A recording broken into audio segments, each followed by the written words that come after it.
네. 안녕하십니까. 저는 129회 필기시험 합격자 신동민입니다. 저는 총점 729점으로 합격을 했고요. 저는 128회 한 번을 보고 이제 129회 때 합격을 하게 됐습니다. 저는 일단은 저도 건축 시공 관련 업무를 하면서 그래도 건축 기사를 취득을 하고 시공기술사를 취득을 하면 이제 앞으로도 도움이 되고 또 회사 상사의 권유도 있어서 이렇게 공부를 시작하게 됐고요. 작년 1월에 온라인 강의를 듣다가 3개월 듣고 그 서브노트 작성하다가 좀 혼자서 무리가 있을 것 같아서 4월부터 모의고사 모의 원반을 좀 수강을 하면서 듣고 그리고 시험 한번 보고 그리고 모의고사 레벨 2반 들으면서 그렇게 공부를 해왔습니다. 공부 중에 가장 어려웠던 점은 아무래도 공부량이 상당히 많아서 이렇게 일과 이제 병행하기가 좀 어려웠던 것 같습니다.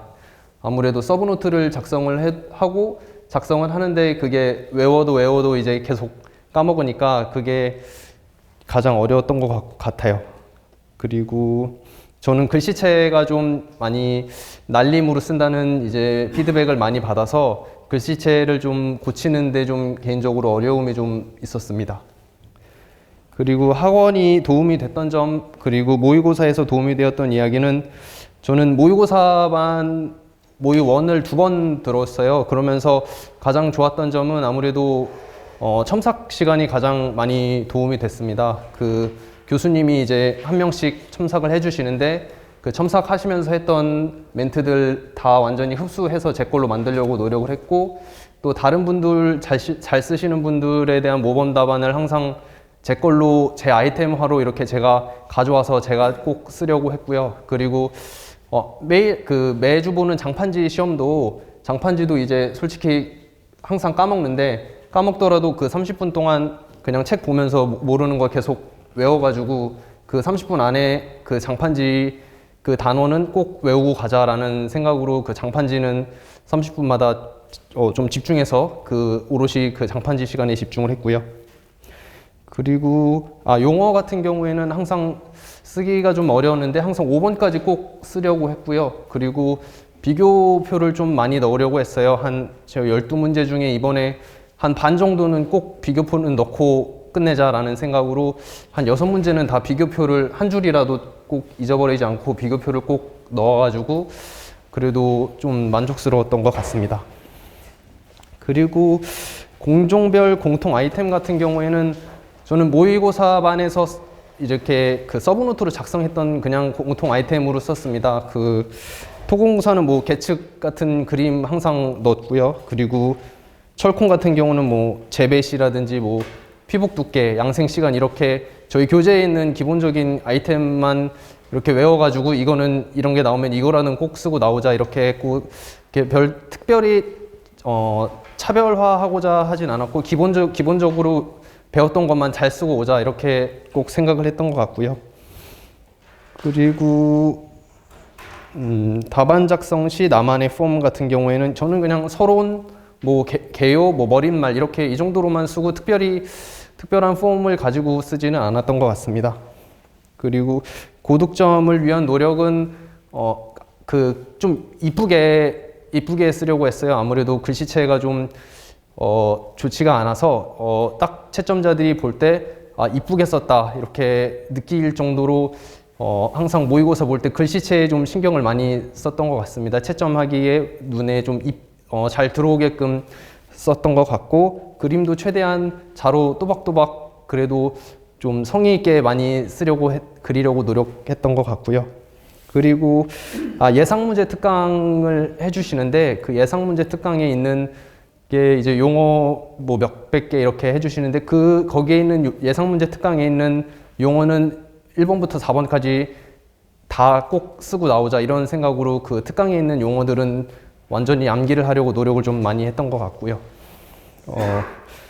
그리고 마지막으로 아무래도 학원을 다니면서 가장 개인적으로 자신감이 있었던 거는 꾸준히 하면은 언젠가는 된다라는 확신을 계속 이제 교수님이 심어주셔가지고 뭐 어느 날은 모의고사 보는데 잘 안 써지더라도 뭐 다음 주에 잘 쓰면 되지 뭐 이런 마인드로 그냥 못 쓰면은 다음 주에 잘 쓰고 이번에 잘 쓰면은 잘 쓴 것도 외우고 계속 이렇게 한 주 한 주 그냥 했던 거 복습하고 하면서 그냥 꾸준히 했던 게 제일 컸던 것 같습니다. 네, 이상입니다. 네, 다른 거 뭐 혹시 질문 있으시겠습니까? 네. 하루 평균 공부 시간은 얼마나 될까요? 아, 저는 하루에 1시간 반에서 2시간 정도는 꼭 하려고 했고요. 2시간을 못 하더라도 1시간은 좀 하려고 했는데 주말에는 많이 했습니다. 주말에는 토요일, 일요일 있으면은 토요일은 하루 종일 했고 일요일도 반나절 이상은 좀 해서 저는 주말에 좀 많이 시간을 투자한 편이었습니다. 평일에는 아무래도 좀 힘든 감이 있어서 예, 그렇게 했습니다. 용어하고 서술 그 비중은 어떻게 어, 저는 서술에 아무래도 서술에 비중을 많이 뒀습니다. 서술을 공부하다 보면은 아이템별로 그 아이템이 여러 개이기 때문에 그 아이템이 용어에 갔을 때 이렇게 쓸 수 있게 되더라고요. 예를 들어서 뭐 토공사도 여러 가지 서술에 있는 아이템들이 있는데 그거를 암기를 하면 용어에 가서도 그 암기된 거를 오히려 더 활용할 수 있어서 서술에 아무래도 좀 더 집중을 했던 것 같습니다. 128회는 점수가 어떻게 나왔어요? 50 한 8점 평균만 기억이 나는데 58점 정도 좀 나왔던 것 같습니다. 네, 다른 질문 없으십니까? 그러면 그 이제 우리 교재나 공부할 양을 보면 예. 그 아까 일일 평균 시간이 1시간이나 2시간 정도 한다고 했는데 네.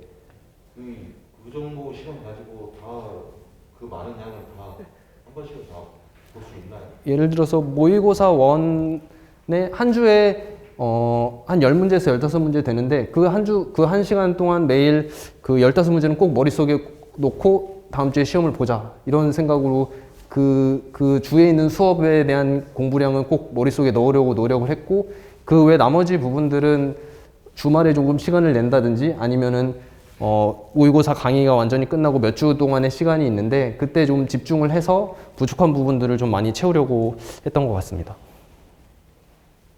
근데 수업에서 배웠던 거를 일단 먼저 가지고 가자라는 생각이 했고 뭐 수업에서 못 배운 것들은 다음에 시간 될 때 외우자라는 생각으로 일단 수업에서 배운 것만 머릿속에 다 100% 넣자 이런 식으로 생각을 많이 했던 것 같습니다. 네, 여기까지 하도록 하겠습니다. 수고하셨습니다. 감사합니다.